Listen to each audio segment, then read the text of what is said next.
Hello and welcome to a review of Top Gear Series 26 and the future of Top Gear Series 27 and beyond. This video will focus on Matt LeBlanc's time as a Top Gear presenter over the last 3 years, and also giving it a little bit of perspective as we look forward to the future of Top Gear with the three hosts, Chris Harris, Paddy McGuinness and Freddie Flintoff, as hosts from 27 onwards. So without further ado, let's get started. First off, what I'm going to do in this video is I'm going to combine my thoughts for Series 20, my on-look for Series 27 and a review of last night's Top Gear episode. So I will start off with a review of Series 26 Episode 5. Series 26 Episode 5 aired yesterday, March 17th, 2019, and had Matt LeBlanc, Chris Harris and Rory Reid test some exquisite cars. And to my knowledge, they did it very well. Matt LeBlanc, this was his last series as main Top Gear host before departing after the episode had aired. I shall start off with the brand new Aston Martin V8 Vantage. As always, Matt LeBlanc took this one and he had some fairly positive things to say about it. Now, on Friday we saw that the Grand Tour had reviewed the V8, and it was very similar in terms of what each show had to say about the same car. Although, to be fair, to not cause any disruptions between the two car shows, I'm going to be fairly neutral on this. Both the car shows did a fair review on the car. Each car show had their ups and downs about the car, the same with Top Gear had their ups and downs about the car. All in all, from the review of the Aston Martin, I think with everything they're right in what they were saying about it. In the sense that it's a good looking car, and that the car itself is racy and good looking. Moving on then, we had Rory Reid test out the brand new Rolls-Royce Phantom. Now, Top Gear has reviewed Rolls-Royces before. 3 years ago now at this stage, Top Gear reviewed the Rolls-Royce Dawn, and we had Matt LeBlanc in Kerry testing the Rolls-Royce. With every Rolls-Royce car, they come in probably one standard size, which is massive, which means they're not very easy to park, they take up way too much space, but they're nice looking because they're luxurious cars.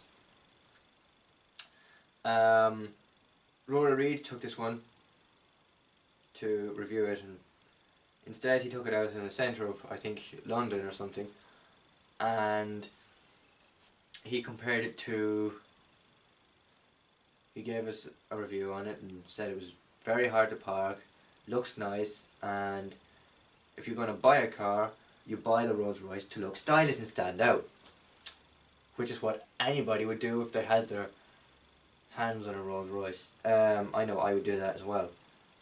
All in all, this review of the Rolls Royce was very well put together, very well laid out, and pros and cons of each side of it, and owning one and not owning one and whatever. That was nice. So that was the new Rolls Royce Phantom. And then we had Chris Harris doing his hot hatchback review of the brand new Ford Fiesta ST. Now, this again was the same car that they used on the Grand Tour on Friday, except there was a different take on how the car performed and whatever. Pretty much the same, just with a few bits and pieces added. In the Grand Tour on Friday, we saw the Grand Tour take the Ford Fiesta ST to their celebrity track in Oxfordshire, and Chris Harris took the Ford Fiesta ST in last night's episode to, I think it wasn't Silverstone, but it was some track, and they rented it out for a day and put it up against a bunch of other hot hatches and see how it performed against them. It did very well actually, and there was no, from my perspective anyway, watching the episode, there was no kind of fallbacks to it. So, and one thing, Matt LeBlanc's time from good few years back now when Jeremy Clarkson was hosting Top Gear, his time of 1:41.2 was beaten last night by last night's celebrity guest, who did it in a 1:39.0 on the lap board, so that was astonishing and that was very unexpected. And then the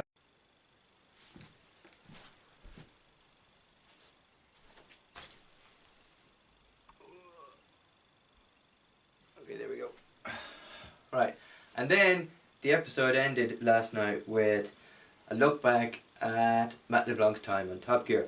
This was a very nice touch that the producers and the directors of the Top Gear show did for Matt LeBlanc. I don't think anything has ever been done like that before, apart from when Jeremy Clarkson and Richard Hammond and James May left the show in 2015. We did get a Christmas special called Top Gear from A to Z, highlighting the best bits of the Clarkson era of Top Gear from 2002 to 2015. So, to see something slightly different and slightly longer than usual is quite nice, and I do like that about tonight's episode.